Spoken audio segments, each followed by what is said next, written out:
In this video, we will learn about covalency. So we know that in covalent bond formation, electrons are shared.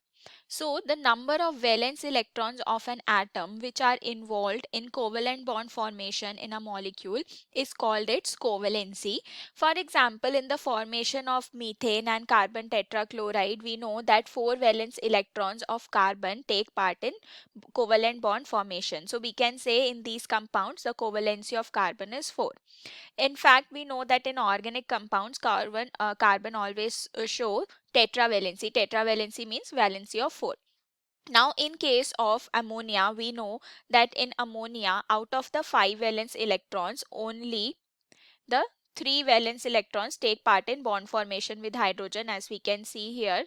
So we can see each one electron is shared with the hydrogen, and 2 electrons, they are not taking part in the bond formation. So these are the lone pair of electron. So out of 5 valence electrons, if only 3 valence electrons are taking part in the bond formation, so in that case covalency of nitrogen is 3.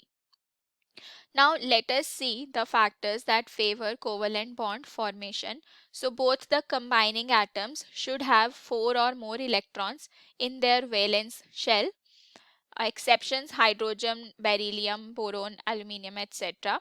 Like here in this case, it can have less than 4 electrons also. They also form a covalent bond.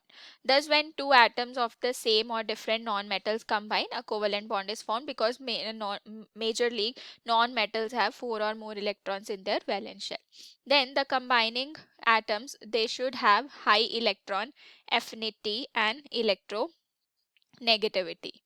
Now both the combining atoms, they should have high ionization potential or ionization energy, and the electronegativity difference between the two combining atoms should be 0 or small, then only the electrons would be shared.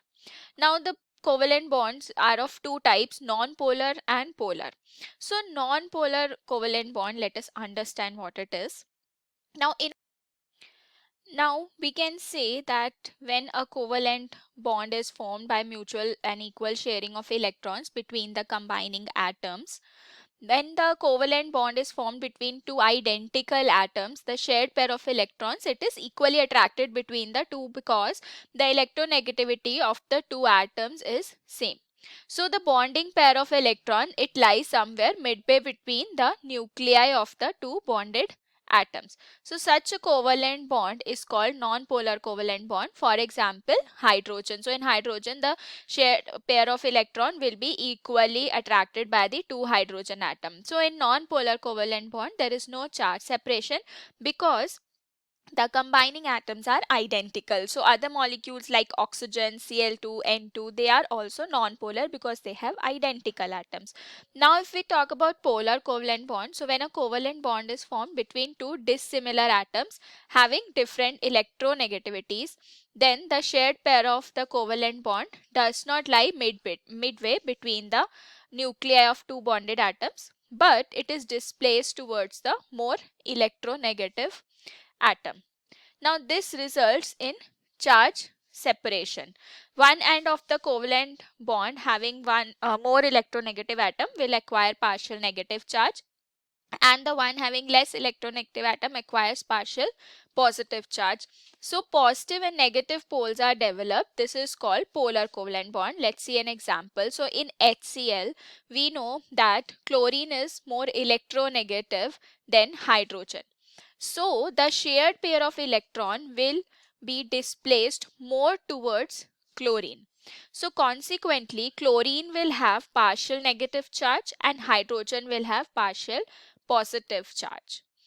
So the covalent bond between hydrogen and chlorine in hydrogen chloride is a polar covalent bond, and we can say that HCl is a polar molecule.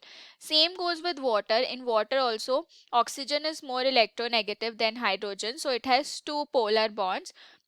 OH bonds are there. So oxygen will acquire a partial negative charge and hydrogen acquires a partial positive charge. And water molecule is not linear but has a bent V shape. So dipoles from each of the two add together to make the overall molecule polar. And we can show the water dipole as this also, plus charge and minus charge. So what we can conclude from here is, more the difference in electronegativities of the combining atom, greater will be the polarity of the bond. The CH bond, though between different atoms, but it is also non-polar because the electronegativity difference between carbon and hydrogen is very small. So I hope it is clear to you. Thank you.